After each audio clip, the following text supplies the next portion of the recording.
देखा नंदी की बात को जिक्र कर रहा था, नंदी जी का जिक्र कर रहा था। यहाँ भाजपा व्यापार मंडल का अध्यक्ष एक फोटो वायरल हुआ था, जमीन पर लेट गया मंत्री जी के सामने से, भाई आप हमें बचाओ। वो शख्स जो मुझसे कदमे बढ़ा था, देखा तो किसी और के कदमों में पड़ा था। ये हकीकत है भारत व्यापारी होगी। अगर आपको किसी के कदमों में नहीं पड़ना है, सम्मान और स्वाभिमान के साथ जीना है, आप मजबूत होंगे तो देश की अर्थव्यवस्था मजबूत होगी, और देश की जब अर्थव्यवस्था मजबूत होगी तब दुनिया में देश का डंका बजेगा। 15,64,000 करोड़ रुपया का कर्जा लेकर देश का डंका नहीं बजता, ये आपको सोचना पड़ेगा, आप पे चिंतन पड़ेगा। जितने लोग खड़े हैं, मासूम बच्चे यहाँ बैठे हुए थे, दया आ रही थी, पैरों में चप्पल नहीं था किसी का। ये हिंदुस्तान की हकीकत है। उस मासूम बच्चे को नहीं पता है कि उसके ऊपर 1,48,000 रुपया का कर्जा, और कर्जा देश की सरकार ने लिया, उसके माँ बाप ने भले न लिया। ये बातें तो आपको समझानी पड़ेगी। इसलिए आप सारे साथी कहे कि कैसे नेताजी ने आपको सुविधा देने की बात करी थी, सुविधा दिया था। आदरणीय अखिलेश यादव जी ने उसको आगे बढ़ाया था। समाजवादी का मतलब होता है सबका ख्याल रखना, नारों में नहीं, हकीकत में।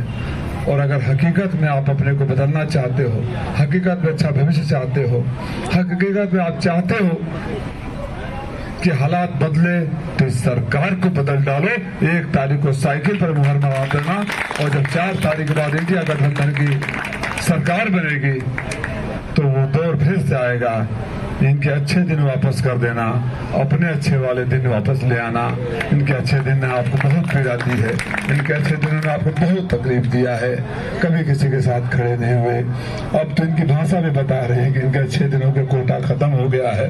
10 साल हर चीज एक्सपायरी डेट के साथ आता है।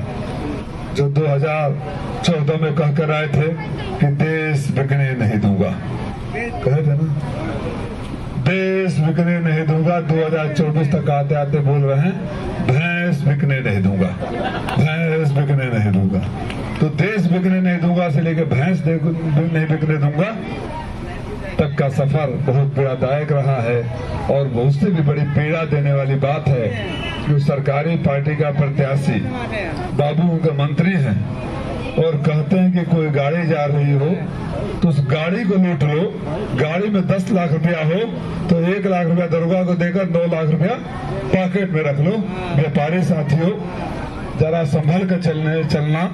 इस शहर में एक लुटेरा आया है जो कैबिनेट का हिस्सा भी है, संविधान का शपथ लिया है, और पुलिस के सामने ऐसे बयान देता है। मैंने मांग किया था, नहीं सुनाई दिया। मैं तो कप्तान साहब से कहा था, आप व्यापारी हो, इधर पत्रकार हैं, बेचारे ये भी मार खा गए थे। ये सोचकर मैं तो बोल रहा हूं, मैं स्वागत करता इन सारे साथियों का।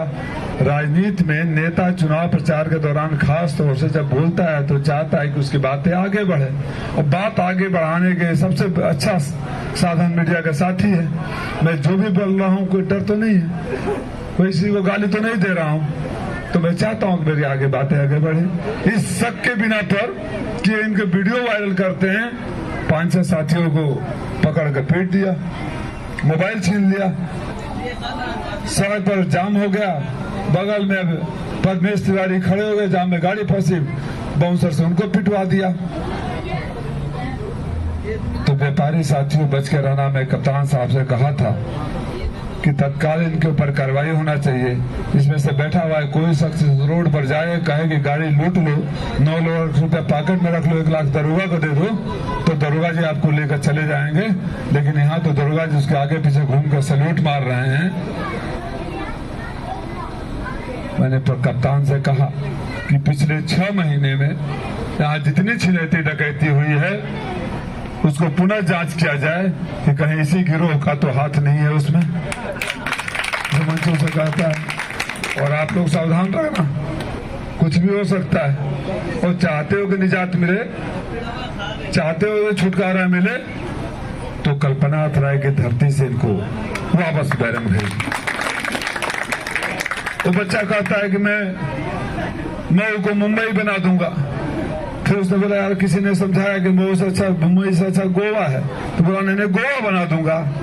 फिर किसी ने समझाया वीडियो देखकर, यार ये सिंगापुर में तो जो रोड पर बस चलती है वो पानी में भी चलती है, सिंगापुर तो बड़ा अच्छा है। तो बोला मैं सिंगापुर बना दूंगा। मेरे से पत्रकार आए, मैंने बोला मैं तो कुछ नहीं बनाऊंगा, मैं तो कल्पनाथ राय के सपनों का वो मऊ बनाऊंगा जिसका दुनिया उदाहरण देती है। वो मऊ बनाऊंगा जिसमें हमारे बेरोजगार नौजवानों के लिए कोचिंग होगा, उसमें प्रोफेसर लक्ष्मण जैसे लोग आएंगे और पढ़ाएंगे, तो इन्हीं से लड़के IAS और PCS बन के जाएंगे।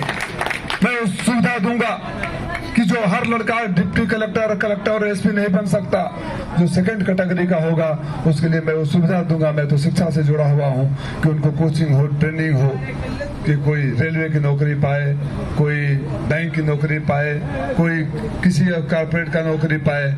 अगर वो भी नहीं पाएगा तो ये बुनकरों का सहारा है। बुनकरों का तो तबाही का दौर है। बेचारे बुनकर तो ना समझ ना मजदूर के रहे न व्यापारी रहे, सरकार उनको व्यापारी की तरफ पूछती है, उनकी जिंदगी मजदूर से भी बदतर बनती है। मुझे किसी ने बताया कि केवल 160 रुपए दिया।